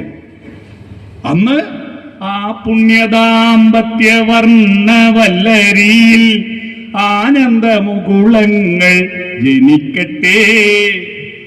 ഇത് ഞാൻ ഇത്ര വിശദമായി ഒരു ക്ഷേത്രമുറ്റത്ത് പറയാൻ ഒരു കാരണം, അടുത്ത കാലത്ത് ഇനി ഭാവിയിൽ പോകാൻ പോകുന്ന ഒരു വലിയ ദുരന്തം നിങ്ങളറിയും. ആ ദുരന്തം ശിവന്റെ ക്ഷേത്രമാണിത്. ശിവന്റെ പ്രത്യേകത, ശിവന്റെ ഭക്തിയും ശിവന്റെ കഥയും നമ്മളോട് പറയുന്നത് അർദ്ധനാരീശ്വര സങ്കല്പമാണ്. ശിവനും പാർവതിയും പരസ്പര പൂരകമാണ്. എല്ലാ പുരുഷന്റെ ഉള്ളിലും ഒരു സ്ത്രീയുണ്ട്, എല്ലാ സ്ത്രീയുടെ ഉള്ളിലും ഒരു പുരുഷനുണ്ട് എന്ന മനഃശാസ്ത്ര സങ്കല്പമാണ്. പുരുഷന്റെ ഉള്ളിൽ സ്ത്രീ ഇല്ലെങ്കിൽ പിന്നെ ആണുങ്ങൾക്ക് പെൺകുട്ടികൾ ഉണ്ടാവുമോ? ആണുങ്ങളുടെ ബീജത്തിന് പെൺകുട്ടികൾ ഉണ്ടാവുന്നില്ലേ? പെൺകുട്ടികളുടെ ഉള്ളിൽ ഒരു ആണില്ലെങ്കിൽ പിന്നെ പെണ്ണുങ്ങൾ പ്രസവിക്കുന്ന എല്ലാം പെണ്ണായി പോവോ? ആണിനെയും പ്രസവിക്കുന്നില്ലേ? ഇതിന്റെ പരസ്പര പൂരകത്വമാണ് പ്രകൃതിയിലെ മുന്നോട്ടുള്ള പോക്ക്. പ്രകൃതി ഇരുമീനക്കായിട്ട് ഒരു സാഗരം തീർക്കുന്നത്, മാനിന് കസ്തൂരി മണം ചേർക്കുന്നത്, പുഴുവിനെ പൂമ്പാറ്റയായി ഉടുപ്പിക്കുന്നത്, എല്ലാ സസ്യലതാദികളിലും പുഷ്പങ്ങൾ വിരിയിക്കുന്നത് പരാഗണം നടത്താൻ വേണ്ടിയിട്ടാണ്. അത് പ്രകൃതിയുടെ സസ്റ്റൈനബിൾ ഡെവലപ്മെന്റിന്റെ ബേസിക് നിയമമാണ്. ആ നിയമത്തിൽ വ്യവസ്ഥയുള്ളത് മനുഷ്യന് മാത്രമാണ്, വ്യവസ്ഥയില്ലാത്തത് പക്ഷിമൃഗാദികളാണ്. പക്ഷെ ആ വ്യവസ്ഥയോടുകൂടി അത് നിർവഹിക്കാതെ താലി കെട്ടിയിട്ടുള്ള കല്യാണമേ വേണ്ട, മാംഗല്യം തന്തുനാനേന, അങ്ങനെ കല്യാണം കഴിച്ചാൽ പിന്നെ ജീവിതം തുന്തനാനേന തോലഞ്ഞു പോകും. അതുകൊണ്ട് കല്യാണം വേണ്ടെന്ന് പറഞ്ഞു കൊടുക്കുന്ന നടക്കുന്ന കുറെ പെൺകുട്ടികളുണ്ട്. ഇപ്പോ പെൺകുട്ടി അല്ലേ തന്നെ ആണുങ്ങൾക്ക് പെണ്ണിനെ കിട്ടുന്നില്ല. ഇവർ വേണ്ടെന്ന് പറഞ്ഞ് നടന്നാൽ ആണുങ്ങൾക്കൊക്കെ ഭ്രാന്തള് പോകുന്ന എനിക്ക് ഭയമുണ്ട്. തമാശയല്ലത്, മനഃശാസ്ത്രപരമായ ഒരു വിഷയമാണ്. അവർ സാമൂഹ്യ വിരുദ്ധരും മയക്കുമരുന്നിന് അടിമകളുമാവുക. നല്ല മാന്യമായ ചെറുപ്പക്കാരിയൊന്നും പെൺകുട്ടിയൊക്കെ വേണ്ട. അധ്വാനിക്കുന്നവനെ, കുടുംബം പോറ്റുന്നവനെ, അച്ഛനെ നോക്കുന്നവനെ, അമ്മേനെ നോക്കുന്നവനെ വേണ്ട. ആര്യവണ്ട് ജീൻസ് പാന്റിന്റെ ചന്തിക്ക് കീറി വെച്ചവനെ, മൊബൈലിൽ യോയോ എന്ന് പറഞ്ഞ് ഇങ്ങനെ ഫോട്ടോ എടുക്കുന്നവനെ, മയക്കുമരുന്ന് ഉപയോഗിക്കുന്നവനെ, മദ്യപാനം നടത്തുന്നവനെ, അവന്റെ പുറകെ പോകാൻ ഇഷ്ടം പോലെ കുട്ടികൾ. അങ്ങനെ പോകാനെങ്കിലും കുറച്ച് കുട്ടികളുണ്ട്. ചില കുട്ടികൾ പോകുന്നേ ഇല്ല. വേണ്ട. എന്തായിരിക്കും അവസ്ഥ? വലിയ പ്രശ്നമാണ് വരാൻ പോകുന്നത്. അതുകൊണ്ട് കാമൻ ഒരു ദേവനാണ്. ശിവനെപ്പോലും അമ്പെയ്തത് കാമനാണ്. കാമനുണ്ടായത് കൊണ്ടാണ് കുമാരസംഭവം ഉണ്ടായത്. കുമാരസംഭവം കേട്ടിട്ടുണ്ടോ? ദാക്ഷായണി, ദക്ഷന്റെ മകൾ, അഗ്നിയിൽ തുള്ളി മരിച്ചതിന് ശേഷം കോപം കൊണ്ട് ജ്വലിച്ച ശിവൻ ഉഗ്രതപസ്സനുഷ്ഠിച്ച് ഞാൻ ഒരിക്കലും കണ്ണു തുറക്കില്ല എന്ന് പറഞ്ഞിരുന്നപ്പോ താരകാസുരൻ ശിവന്റെ മകനാൽ മാത്രമേ ഞാൻ കൊല്ലപ്പെടൂ എന്ന് വരം വാങ്ങി. ശിവന് മകൻ ഉണ്ടാവണമെങ്കിൽ ഈ കണ്ണും പൂട്ടിയിരിക്കുന്ന ഒരു മകൻ ഉണ്ടാവൂ. പാർവതി ശിവനെ തപസ്സു ചെയ്യാൻ വേണ്ടിയിട്ട്, പ്രീതിപ്പെടുത്താൻ വേണ്ടിയിട്ട് ശിവന്റെ ജന്മദിനമായ ധനുമാസത്തിലെ തിരുവാതിര ദിവസം ദശപുഷ്പങ്ങൾ ചൂടി ശുഭ്രവസ്ത്രധാരിണിയായിട്ട് സഖിമാരോടുമൊത്ത് അമ്പിളിക്കല ചൂടും നിൻ തിരുജടയിലേ ഈ തുമ്പമലരിനും ഇടമില്ലേ എന്ന് പാട്ടുപാടി നൃത്തം ചെയ്തിട്ടും തിരിഞ്ഞു നോക്കില്ല. അപ്പോഴാണ് മല്ലികാബാണൻ തന്റെ വില്ലെടുത്തു മന്ദാരമലർ കൊണ്ടു ശരം തൊടുത്തു. ആ ശരം തട്ടിയപ്പോൾ കണ്ണു തുറന്ന ശിവൻ കാമദേവനെ ദഹിപ്പിച്ചു കളഞ്ഞു. മൂന്നാം തൃക്കണ്ണ് തുറന്നു, ലേസരശ്മിയിൽ ഭസ്മമായി പോയി. കാമലില്ലെങ്കിൽ ഈ പ്രപഞ്ചത്തിൽ എന്നും പിന്നെ പുതിയതുണ്ടാവില്ല. അപ്പോൾ ദേവന്മാർ ശിവനോട് അഭ്യർത്ഥിച്ചു. ശിവൻ പറഞ്ഞു, നശിച്ചുപോയ രൂപത്തെ തിരിച്ചു കൊണ്ടുവരാൻ കഴിയില്ല. അതുകൊണ്ട് രൂപം പോയിലും ഭാവം നിലനിൽക്കും. ആ ഭാവമാണ് നമ്മുടെ ഉള്ളിലേക്ക് കയറി വരുന്നത്. അതുകൊണ്ടാണ് നമുക്ക് മനസ്സിലാവാത്തത്. ചെമ്പകപ്പൂ മുട്ടിനുള്ളിൽ വസന്തം വന്നു, കരളിലെ ഇളം കൊമ്പിൽ ചന്ദനക്കിളി അടക്കം ചൊല്ലുന്നത്. മാരൻ ദുഷിക്കുമ്പോ, ശരീരം മാരൻ ദുഷിക്കുന്ന പ്രായം, ചെറിയ പ്രായം. നല്ലതിന് സൂന്ന് പറയും, നല്ല മാരന് സുമാരൻ എന്ന് പറയും, ദുഷിച്ച മാരന് കുമാരൻ എന്ന് പറയും. അതാ കുമാരനും കുമാരിയും. മനസ്സിലായോ? ആ സമയത്ത് അവരെന്തെല്ലാം ചെയ്യുന്ന അവർക്ക് മനസ്സിലാവില്ല. ആ സമയത്ത് അവരെ നിയന്ത്രിക്കാൻ ഒരു മനസ്സ് വേണം, ധാർമ്മികത വേണം. അതില്ലാതിരുന്ന കാലഘട്ടത്തിൽ നിന്ന് മാറി ദശരഥനിലെത്തിയപ്പോ മൂന്നായി ചുരുങ്ങി. കൗസല്യ, കൈകേയി, സുമിത്ര.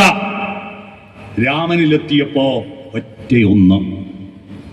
പാണിഗ്രഹണം ചെയ്തിരിക്കുന്ന തന്റെ ധർമ്മപത്നിയായിരിക്കുന്ന സീതാദേവിയെ 10 തലയുള്ളവൻ കടൽ കടത്തി കൊണ്ടുപോയെങ്കിലും എങ്ങോട്ടാ കൊണ്ടുപോയെന്ന് ഒരു പിടിയില്ല. എന്തു ചെയ്യും? രാമൻ അന്ന് സുന്ദര കളയവരനും രാജകുമാരനുമാണ്. എത്ര പെണ്ണ് വേണമെങ്കിലും വേറെ കിട്ടും. ഒന്ന് മാട്രിമോണിയിൽ കൊടുത്ത 1000കണക്കിന് പ്രപ്പോസൽ കിട്ടും. പക്ഷേ രാമൻ വേറെ പെണ്ണിനെ അന്വേഷിച്ചില്ല. തന്റെ ധർമ്മപത്നിയായിരിക്കുന്ന തന്നെ വിശ്വസിച്ച് ജനകന്റെ കൊട്ടാരത്തിൽ നിന്ന് വന്നിരിക്കുന്ന ആ പെണ്ണിനെ ഉപേക്ഷിച്ച് കളഞ്ഞിട്ട് മറ്റൊരുത്തിയെ വിവാഹം കഴിക്കാതെ അവളെ തേടിയിട്ടുള്ള യാത്രയാണ് രാമന്റെ അയനം. അതാ രാമായണം. ആ യാത്ര കടൽ കടന്ന് ലങ്കയിൽ പോയി 10 തലയുള്ളവനെ കൊന്നിട്ടും ധർമ്മപത്നിയെ തിരിച്ചു കൊണ്ടുവരും എന്ന ധാർമ്മിക ബോധമാണ് രാമായണം. രാമായണ കഥ അതിന്റെ ധാർമ്മികതയും അധാർമികതയും എന്ന വിഷയത്തെക്കുറിച്ച് ഞാനൊരു 2 മണിക്കൂർ ക്ലാസ് എടുക്കുന്ന വിഷയമാണ്. അതുകൊണ്ട് അതിലേക്ക് ഞാൻ ഇനി കടക്കുന്നില്ല. രാമന്റെ അവതാരത്തോടു കൂടി ധർമാധർമ്മ ബോധമുണ്ടാവുകയാണ്. രാമന് ശേഷമാണ് മനുഷ്യൻ ഉണ്ടാക്കി ഉണ്ണണം എന്ന ചിന്തയുണ്ടായത്. ആ ഉണ്ടാക്കി ഉണ്ണാൻ എന്താ മാർഗം? കൃഷി ചെയ്യണം, മണ്ണ് കിളക്കണം. അങ്ങനെ ഹലായുധനുണ്ടായി. ഹലം, കലപ്പ.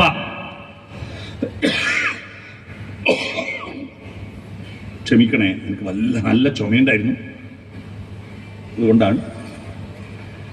കലപ്പയന്തിയിരിക്കുന്ന രാമൻ, അതാണ് ബലരാമൻ. കൃഷി ചെയ്യണം. വേദാന്തം പ്രസംഗിച്ചാ പോരാ, കോതമ്പം കൃഷി ചെയ്യണം കേട്ടോ. പണ്ടൊരാട്ടിടയൻ തപസ്സു ചെയ്തിട്ട് ദൈവം പ്രത്യക്ഷപ്പെടുത്തിട്ട് രത്നങ്ങൾ പതിച്ചൊരു വീണ കൊടുത്ത കഥ നിങ്ങൾ കേട്ടിട്ടില്ലേ? ഒരു പാട്ടിലൂടെ കേട്ടിട്ടുണ്ടോ? ചെമ്പക പൂങ്കാവനത്തിലെ പൂമരച്ചോട്ടിൽ പണ്ടൊരിക്കലൊരാട്ടിടയൻ തപസ്സിരുന്നു.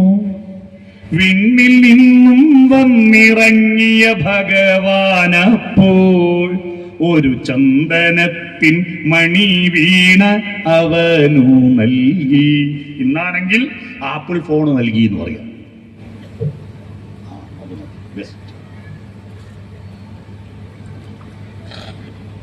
വീണ കിട്ടിയപ്പോ, ഫോണ് കിട്ടിയ പിന്നെന്താ? പിന്നെ തങ്ക സ്വപ്ന ശതങ്ങളാം തന്ത്രികൾ കെട്ടി അതിൽ സുന്ദര പ്രതീക്ഷകൾ തൻ ചായം പൂരട്ടി ആർത്തലയ്ക്കും ഹൃദയത്തിൽ തുളുമ്പിയ രാഗങ്ങൾ രാത്രിയും പകലും അവൻ വീണയിൽ മീട്ടി. പുതിയ ഫോണ് കിട്ടിയ പിന്നെ 12-1 മണി വരെ അത് നോക്കി ഇരുന്നിട്ട് 8-9 മണി വരെ കിടന്നുറങ്ങുന്ന ഭീകര സത്വങ്ങൾ നിങ്ങളുടെ വീട്ടിലുണ്ടോ? ആ മധുര സംഗീതത്തിൻ ലഹരിയാലെ സ്വന്തം ഭൂമി ദേവിയെ പാവം മറന്നുപോയി. ശ്യാമളമാം ഭൂമിയാകെ പാഴ്മരുവായി മാറിപ്പോയി. പാവമപ്പോൾ പശിയാലെ പാട്ടു നിർത്തി. ഭൂമി മരുഭൂമിയായി. മൊബൈൽ ഫോണിൽ www.com MD എന്നടിച്ച മസാല ദോശ ഡൗൺലോഡ് ആവില്ലല്ലോ. കൃഷി ചെയ്യണ്ടേ? അവൻ പാട്ട് നിർത്തി.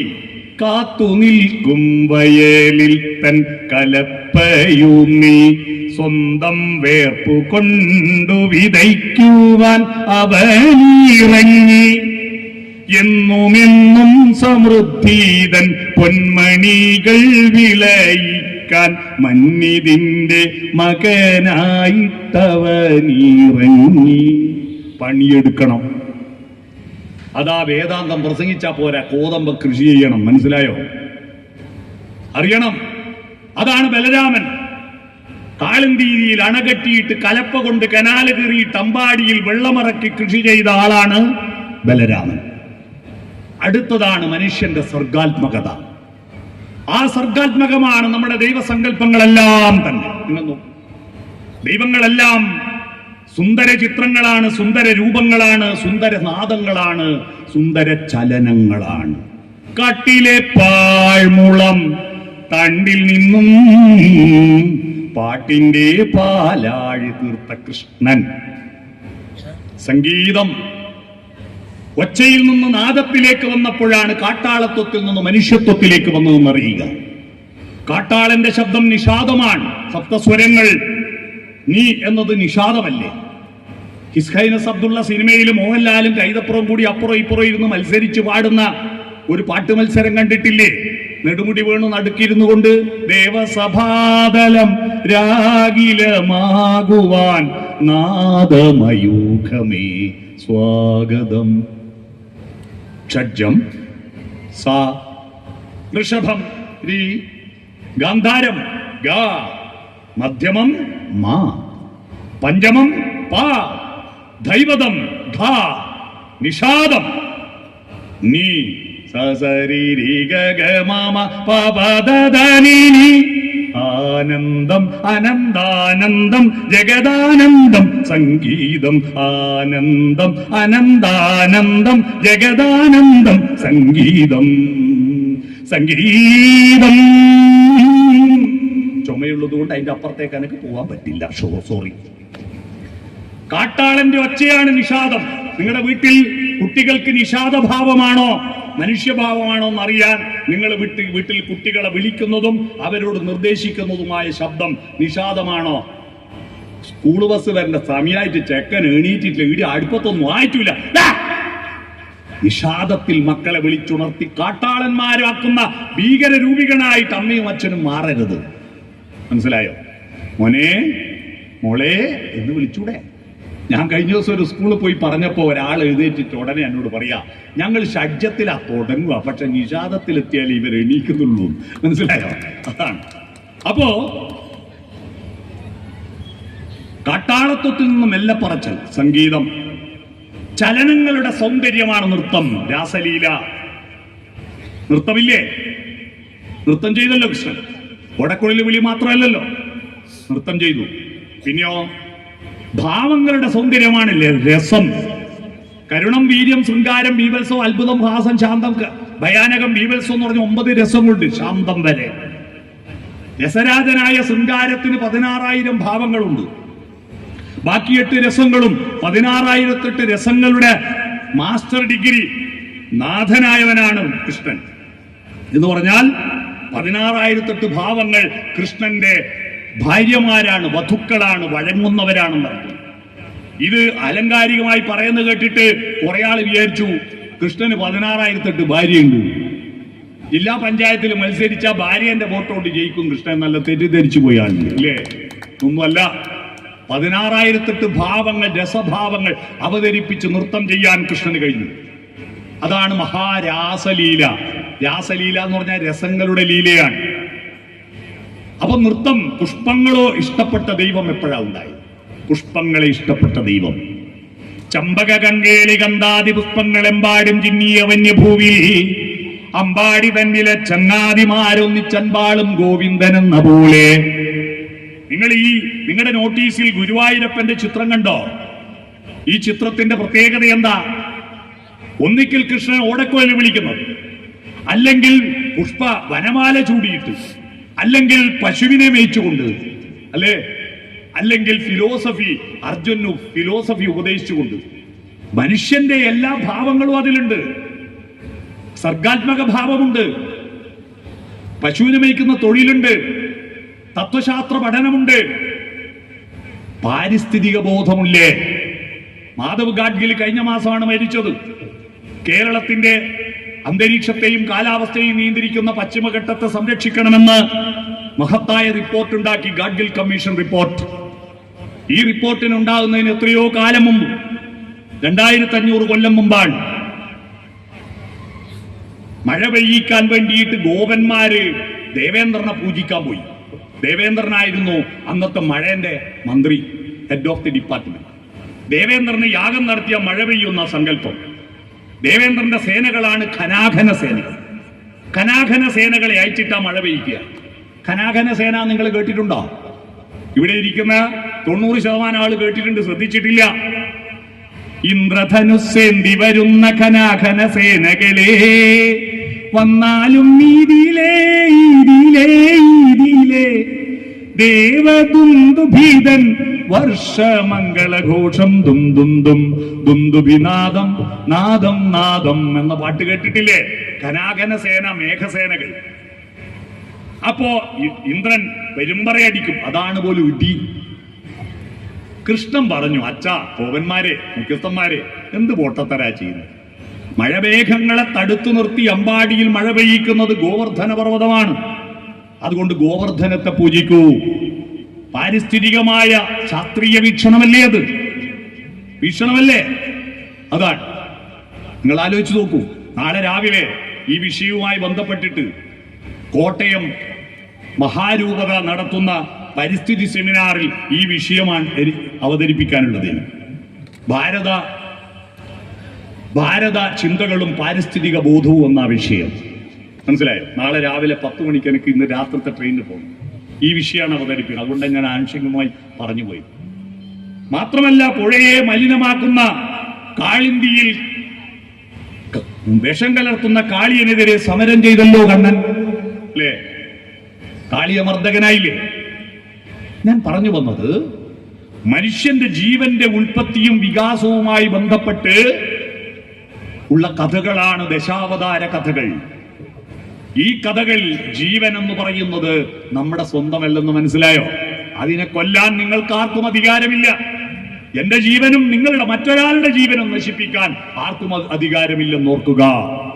അപ്പോ ജനനം, ജീവിതം, മരണം എന്ന 3 ചിന്തകൾ ഉണ്ടായി. അതാണ് കാലബോധം. ഭൂതം, വർത്തമാനം, ഭാവി.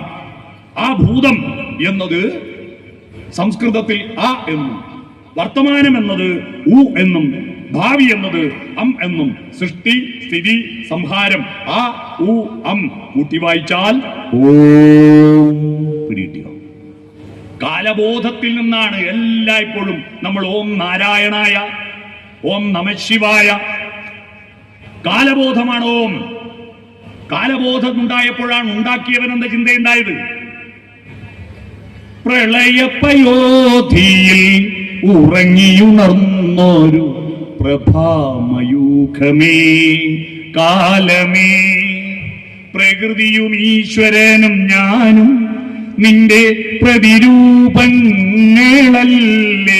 എന്നത് ഉപനിഷത്ത് വചനമാണ്. മലയാള ഭാഷയിൽ ചലച്ചിത്രഗാനമാക്കിയത് വയലാർ. പ്രകൃതി ഞാനും തമ്മിലുള്ള ബന്ധം, ആ ബന്ധത്തിന്റെ മൂല്യമാണ് ഈശ്വരൻ. അതാണ് ഞാനും പ്രകൃതിയും ഈശ്വരനും. 3 സങ്കല്പങ്ങൾ ഉണ്ടായി. ആ സങ്കല്പങ്ങളിൽ എനിക്ക് ഈ സങ്കല്പങ്ങൾ വളർത്തിയെടുക്കാൻ ഉള്ളിൽ വെളിച്ചം തരണമേ എന്ന് പ്രാർത്ഥിച്ചു. ആദ്യത്തെ പ്രാർത്ഥന ഓം നമഃശിവായ, ഓം നാരായണായ, ഗംഗണപതിയെ നമഃ, ശരണമയ്യപ്പ എന്നൊന്നുമായിരുന്നില്ല. ഈ പ്രാർത്ഥന ഏതെങ്കിലും ഒരു മതത്തിന്റെ പ്രാർത്ഥനയല്ല. ഈ പ്രാർത്ഥന ഉണ്ടാകുന്ന കാലത്ത് മതങ്ങളേ ഉണ്ടായിരുന്നില്ല. ഒരു മതവും ഈ ഭൂമിയിൽ ഉണ്ടായിരുന്നില്ല. മതങ്ങളെല്ലാം പിന്നെ ഉണ്ടായതാണ്. അന്ന് മനുഷ്യരേ ഉണ്ടായിരുന്നുള്ളൂ. ആദ്യത്തെ പ്രാർത്ഥന ഏതാണെന്നറിയോ? വേദങ്ങളുടെ മൂലമന്ത്രം ഏതാണെന്നറിയുമോ നിങ്ങൾക്ക്? ഭക്തന്മാരറിയണ്ടേ? ആ പ്രാർത്ഥനയെ കുറിച്ച് ഒരു പാട്ടിൽ പറയുന്നുണ്ട്. ഞാൻ ആ പാട്ട് പാടാം, ക്ലൂ തരാം. നിങ്ങൾക്ക് എത്രയാൾക്ക് ഉത്തരം കിട്ടും നോക്കാലോ. പ്രാർത്ഥന പറയേണ്ടടുത്ത് ഞാൻ നിർത്തുമ്പോൾ കയ്യോട്ട് ഇങ്ങനെയാക്കുമ്പോ പ്രാർത്ഥന ഏതാണെന്ന് നിങ്ങൾ പറയണം. ആ ഓർമ്മയുള്ളവർ. ശാരികേ ശാരികേ സിന്ധു ഗംഗാ നദീതീരം വളർത്തിയ ഗന്ധർവഗായികേ പാടുക നീ പുരുഷാന്തരത്തിലെ ഭാവോജ്വലങ്ങളാം. യെസ്, ഒരു സംഘം തന്നെ ഇവിടെ കോറസായി പാടാൻ തയ്യാറായിട്ടുണ്ട്. അവര് പാടി സൂര്യഗായത്രികൾ. സദസ്സൊന്നും പാടി കുറച്ചാണ്. ഞാൻ ഓരോ സ്ഥലത്തുള്ള നാട്ടുകാരുടെ ഓർമ്മശക്തി പരീക്ഷിക്കുന്നത് എത്ര ആൾ ഇത് പാടുന്നുണ്ട് നോക്കിയിട്ടാണ്. ഇവിടെ കുറച്ചാൾ ഓർമ്മശക്തി ഉള്ള, എല്ലാവർക്കും അൽഷിമേഴ്സ് ഇല്ല, കുറച്ചാൾ ഓർമ്മശക്തി ഉള്ള ആളുണ്ട്. മനസ്സിലായോ? അതാ എന്താ സൂര്യഗായത്രി.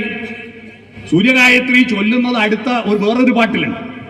പത്മതീർത്ഥമേ ഉണരു, മാനസ പത്മതീർത്ഥമേ ഉണരു, അഗ്നിരഥത്തിലുദിക്കുമുഷസ്സിൻ അർഘ്യം നൽകൂ, ഗന്ധർവസ്വരഗംഗയൊഴുകൂ, ഗായത്രികൾ പാടൂ. ഓം സത്സവിതുർവരണ്യം ഭർഗോ ദേവസ്യ ധീമഹി ധിയോ യോ ന പ്രചോദയാത്. ഹേ ഭുവസ്വഹ, ഈ ഭൂമിയിൽ ഭുവസ്വം ഐശ്വര്യം കൊടുക്കുന്നവനെ, ഭർഗോ ദേവസ്യ ധീമഹി ഊർജത്തിന്റെ ഉറവിടമായിരിക്കുന്നവനെ, ധിയോ യോ ന പ്രചോദയാത്, നീ ബുദ്ധി എന്റെ അകത്ത വെളിച്ചമായി തീരൂ. സൂര്യന്റെ പ്രകാശം ദിനോസറുകൾ കണ്ണുകൊണ്ട് കണ്ടിരുന്നു, സിംഹങ്ങളും കടുവകളും എല്ലാം കണ്ടിരുന്നു. പക്ഷേ ഇത് സൂര്യനാണെന്ന് അറിഞ്ഞിരുന്നില്ല, ഇത് ഭൂമിയാണെന്ന് അവർക്കറിയില്ലായിരുന്നു. ആകാശത്തെ ചന്ദ്രനെയോ നക്ഷത്രങ്ങളെയോ അവർ നോക്കിയിട്ടില്ല. മഴവില്ല് കണ്ടിട്ട് violet, IndiGo, blue, green, yellow, orange, red എന്ന് 7 നിറങ്ങളുണ്ടെന്നും മാരിവില്ലു പന്തലിട്ട് ദൂരചക്രവാളം മാടി മാടി വീളിക്കുന്നതറിഞ്ഞില്ലേ എന്ന് പാടാൻ അവർക്ക് കഴിയില്ല. കാരണം അവർക്കുള്ളിൽ വെളിച്ചമില്ല. അവരുടെ സ്വന്തം പേര് പോലും അറിയില്ല.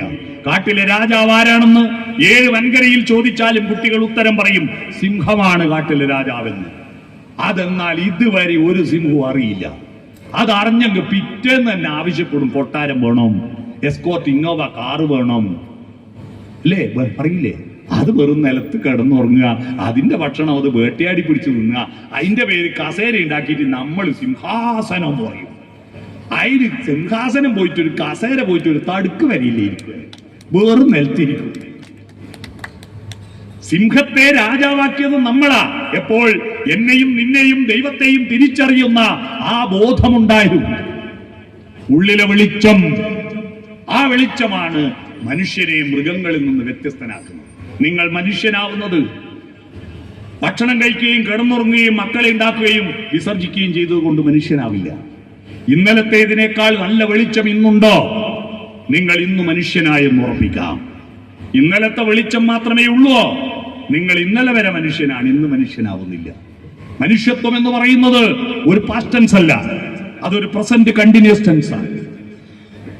ഓരോ ദിവസവും പുതിയ പുതിയ ചിന്തകളോ, പുതിയ പുതിയ ആശയങ്ങളോ, പുതിയ പുതിയ സ്വപ്നങ്ങളോ, പുതിയ പുതിയ വാക്കുകളോ, പുതിയ പുതിയ ദർശനങ്ങളോ നിങ്ങൾ ചിന്തിക്കുകയോ പഠിക്കുകയോ പറയുകയോ ചെയ്യണം. എന്നാലേ മനുഷ്യനാവും. ആ മനുഷ്യനാവാൻ അകത്ത വെളിച്ചം വേണം. ഈ അകത്ത വെളിച്ചം വർദ്ധിപ്പിക്കുമ്പോഴാണ് നിങ്ങൾ ഭക്തനാവുന്നത്. ചന്ദനം തൊട്ടത് കൊണ്ടോ, കളഭം കൊടുത്തത് കൊണ്ടോ, വഴിപാട് കഴിപ്പിച്ചത് കൊണ്ടോ, പ്രദക്ഷിണം വെച്ചത് കൊണ്ടോ നിങ്ങൾ ഭക്തനാവുന്നില്ല. നിങ്ങൾ ഭക്തനാവണമെങ്കിൽ ഇതിൻ്റെയൊക്കെ അർത്ഥം ഉൾക്കൊള്ളണം. പുതിയ പ്രകാശങ്ങൾ ഉണ്ടാവണം അകത്ത്. അമ്പലത്തിൽ പോയിട്ട് നട തുറക്കാൻ കാത്തുനിന്ന് തൊഴുതിരിക്കുന്ന ആളുകളെ കണ്ടിട്ടുണ്ടോ? ദൈവം ഈശാവാസ്യം ഇതം സർവമെന്നല്ലേ? മണ്ണിലും വിണ്ണിലും തൂണിലും തുരുമ്പിലും ദൈവമിരിക്കുന്നു, അവൻ കരുണാമയനായി കാവൽ വിളക്കായി കരളിലിരിക്കുന്നു എന്ന പാട്ട് കേട്ടിട്ടില്ലേ? ആ ദൈവം പിന്നെ ഈ ശ്രീകോവിൽ തുറന്നിട്ടില്ലേ? നിങ്ങളെ കാണൂലേ? പിന്നെ എന്തിനാ നട തുറക്കാൻ കാത്തു നിൽക്കുന്നത്? നട തുറക്കാൻ കാത്തു നിൽക്കുന്നത് പ്രസാദം കിട്ടാനല്ല, ആ ശ്രീകോവിലിലെ വെളിച്ചം ഏറ്റുവാങ്ങാനാണ്. അവിടെ കത്തിച്ച വെളിച്ചം കയ്യിലെ പെരുവിരൽ ഇതല്ലേ? കുഞ്ഞിമംഗലം പഞ്ചായത്ത് അല്ല, കല്യാശ്ശേരി പഞ്ചായത്തിന്റെ പ്രസിഡന്റ് ഇതും മെമ്പർമാരാ, ബാക്കി 4 ആളല്ലേ? ഇപ്പോഴത്തെ പ്രസിഡന്റിന്റെ പേരല്ല, കല്യാശ്ശേരി പഞ്ചായത്തിന്റെ പ്രസിഡന്റ് ഓമന അല്ലെ? പ്രസിഡന്റ് ഇതാ, ബാക്കി 4 മെമ്പർമാരാ. അപ്പൊ ദൈവത്തെ തൊഴുമ്പോ പ്രസിഡന്റിനെ അങ്ങോട്ട് ചൂണ്ടണ്ടേ? ഇല്ല, ഇങ്ങോട്ടാ, ഇവിടെയാണ്. ആ വെളിച്ചം ഇങ്ങോട്ടാ. ആ വെളിച്ചം കർപ്പൂരത്തട്ട് കൊണ്ടുത്തരുമ്പോ ഇങ്ങനെ ആക്കുന്നില്ലേ?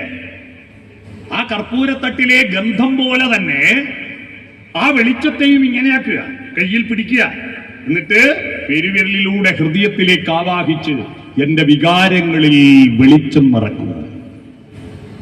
വികാരങ്ങളിൽ പോരാ, ചിന്തയിൽ വെളിച്ചം നിറയ്ക്കണം.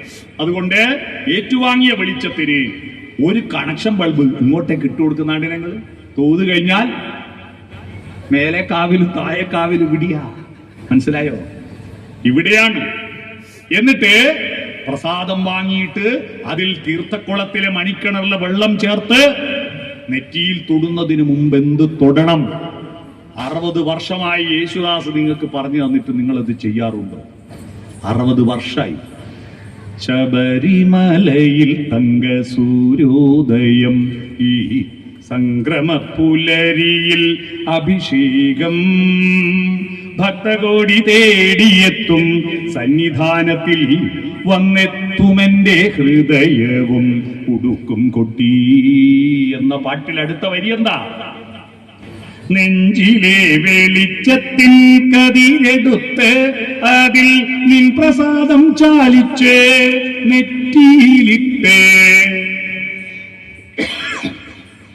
നെഞ്ചിലെ വെളിച്ചം ചേർത്തിട്ട് നെറ്റിയിലിട്ടാൽ എന്റെ ഉള്ളിൽ വെളിച്ചമാണെന്ന് നിങ്ങൾ മറ്റുള്ളവരെ ബോധ്യപ്പെടുത്തും. എന്റെ ചിന്തകൾ, ഒരു ദുഷ്ടചിന്ത എനിക്കില്ലെന്ന് സ്വയം ഡിക്ലെയർ ചെയ്യലാണ് നെറ്റിയിൽ ഭസ്മമോ ചന്ദനമോ തൊടുന്നത്.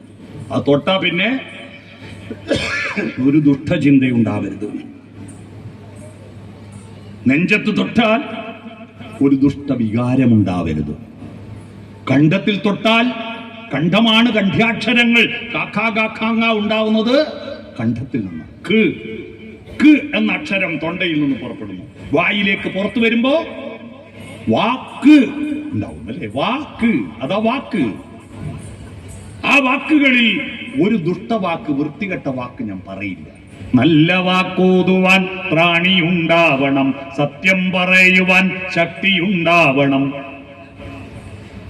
ബാക്കിയുള്ള 2 കൈയിലും പൂശിയിട്ട് ഇവിടെയും ഇവിടെയും തൊടുമ്പോ കൈ കൊണ്ട് ചെയ്യുന്ന കർമ്മങ്ങൾ പരിശുദ്ധമായിരിക്കണം. എന്റെ കൈ കൊണ്ട് ഒരു പാതകം ചെയ്യില്ല. അപ്പൊ മനസാ വാച കർമ്മണ ഞാൻ പരിശുദ്ധനാണെന്ന് പ്രഖ്യാപിക്കുന്നതാണ് ഭക്തൻ. ഭാ എന്ന് പറഞ്ഞ പ്രകാശം, പ്രകാശമുള്ളിലേന്തുന്നവൻ ഭക്തൻ. അഥവാ ഉള്ളിൽ ഇരുട്ട് കയറിയിട്ടുണ്ടെങ്കിൽ ആ ഇരുട്ടിനെ പുറത്തു കളയാൻ ഒരു സൂത്രം പഠിപ്പിച്ചിട്ടുണ്ട്. ആ സൂത്രം നിങ്ങൾ എല്ലാവരും പ്രയോഗിക്കാറുണ്ട്. പക്ഷെ ആ സൂത്രം അതിനാണെന്നറിയില്ല. അത് എന്താണ് ആ സൂത്രം? ശബ്ദോച്ചാരണ മാത്രേണ മുഖാൻ നിര്യന്തി പാതക പുനഃപ്രവേശ ഭീര്യാജ മകാരശ്ച കവാടവേൽ. രാ എന്നുച്ചരിക്കും വേളയിൽ എല്ലാ പാപങ്ങളും പുറത്തു പോകണം. പുറത്തുപോയ പാപങ്ങൾ തിരിച്ചകത്ത് പ്രവേശിക്കാതിരിക്കാൻ മ എന്നു വായ പൂട്ടണം. രാമ രാമ എന്ന് പറയുന്നത് വൈരാഗ്യമുണ്ടാവാനല്ല, വെറുപ്പുണ്ടാവാനല്ല. വൈരാഗ്യവും വെറുപ്പും പുറത്തു കളഞ്ഞ് സർവചരാചരങ്ങളോടും സ്നേഹമുണ്ടാവാനാണ്. അല്ലാതെ ജയ് ശ്രീറാം അട്ടഹസിച്ചിട്ട് വെറുപ്പുണ്ടാക്കാൻ രാമനെ ഉപയോഗിക്കരുത്. പ്രിയപ്പെട്ട ഭക്തജനങ്ങളെ, രാമനും ദൈവങ്ങളെല്ലാം ശാന്താകാരം ഭുജഗശയനമാണ്, ശാന്തതയാണ്. സുസ്മേരവദനന്മാരായ ദൈവത്തിന്റെ ചിത്രങ്ങളെ കാണാവൂ. ഇപ്പൊ അടുത്ത കാലത്ത് പുഞ്ചിരിക്കുന്ന രാമനും പുഞ്ചിരിക്കുന്ന രാമ രാമ രാമ ലോകാഭിരാമ എന്ന് പുഞ്ചിരിച്ചു പാടുന്ന ഹനുമാനും ചിത്രങ്ങൾ പോയി. ഇപ്പോ കലിപ്പൻ ഹനുമാനും കലിപ്പൻ രാമനെയും നാടുകളിലെല്ലാം കാണുന്നു. എന്തൊരു ദുരന്തമാണ്! ശാന്തതയുള്ള ദൈവത്തെ കാണും. മനുഷ്യന് ശാന്തതയാണ്.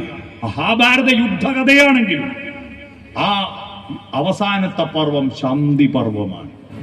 ശാന്തിയാണ് പ്രധാനം, സ്നേഹമാണ് വഴി. വെറുപ്പ് പഠിപ്പിക്കാൻ ദൈവം വേണ്ട. അതിനാണ് ചെകുത്താൻ, ഇബ്ലീസ്, കലി, രാക്ഷസൻ എന്നൊക്കെ പറയുന്നത് വെറുപ്പിന് വേണ്ടിയാണ്, ശത്രുതയ്ക്ക് വേണ്ടിയാണ്. ദൈവം ശത്രുതയ്ക്ക് വേണ്ടിയല്ല, സ്നേഹത്തിന് വേണ്ടിയാണ്. ആരോട് സ്നേഹം? എല്ലാവരോടും, സകല ചരാചരങ്ങളോടും. വസുധൈവ കുടുംബകം. വസുധ ഭൂമി, ഭൂമി മൊത്തം ഒറ്റ കുടുംബമാണെന്ന് സങ്കല്പം. ആ സങ്കല്പമില്ലെങ്കിൽ നിങ്ങളെ ഭക്തനെന്ന് വിളിക്കാൻ കഴിയില്ല.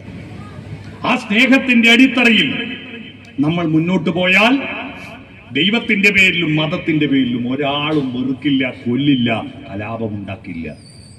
സ്നേഹമാണ് മതം. എന്റെ പേരിൽ കൊല്ലണമെന്ന് ഒരു ദൈവവും പറഞ്ഞിട്ടില്ല. എന്റെ പേരിൽ സ്നേഹിക്കണമെന്ന് മാത്രമാണ് പറഞ്ഞത്. ദൈവത്തിന്റെ ഏറ്റവും മനോഹരമായ പര്യായം ശ്രീനാരായണ ഗുരു ഇടക്കിടക്ക് ഉച്ചരിക്കുന്നതാണ് കരുണാകര. കരുണയാണ്. മനുഷ്യന്റെ കണ്ണ് കണ്ണാവുന്നത് മറ്റുള്ളവരെ തുറിച്ചു നോക്കുമ്പോഴല്ല, കാരുണ്യമാർന്നീടിന ദൃഷ്ടി കരുണയോടുകൂടി നോക്കുമ്പോഴാണ് മനുഷ്യന്റെ കണ്ണുണ്ടാവുന്നത്. മനുഷ്യന്റെ കാതാവുന്നത് കട്ടച്ചോര കൊണ്ട് ജ്യൂസ് അടിച്ച് സോഡാ സർബത്ത് ഇല്ലുമിനാട്ടി എന്ന പാട്ട് കേൾക്കുമ്പോഴല്ല.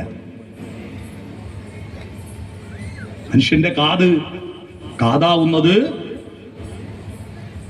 ആർത്തസ്വരം കേട്ടൊരു കാത്. ക്ഷീണിതന്റെ കരച്ചിൽ കേൾക്കുന്ന കാതാണ് കാത്. മനുഷ്യന്റെ കയ്യാവുന്നത് സാധുക്കളെ താങ്ങിന ബാഹുല, അല്ലാതെ കുഴിമന്തി കുഴച്ചുരുട്ടി അണ്ണാക്ക് തള്ളുമ്പോഴല്ല മനുഷ്യന്റെ കയ്യാവുന്നത്. സാധുക്കളെ സഹായിക്കുമ്പോഴാണ് കയ്യാവുന്നത്. മനുഷ്യന്റെ നാവാവുന്നത് മറ്റുള്ളവരെ കുറ്റപ്പെടുത്തി തോന്നിയാസം പറഞ്ഞ് നടക്കാനല്ല. സാന്ത്വത്തിയോദീടിന ജിഹ്വ മറ്റുള്ളവർക്ക് ആശ്വാസം കൊടുക്കുന്ന വാക്കുകൾ പറയുമ്പോഴാണ് നമ്മുടെ നാവാവുന്നത്. അത്തരത്തിലുള്ള മാനവിക ബോധത്തിലേക്ക്, ഈ ദൈവിക ബോധത്തിൽ നിന്നും ഉയർന്നു വരാൻ നിങ്ങൾക്ക് കഴിയണം. മാംസത്തിന്റെ പ്രചോദനങ്ങളിൽ നിന്നും നിങ്ങളുടെ മനസ്സിനെ ഉയർത്തണം.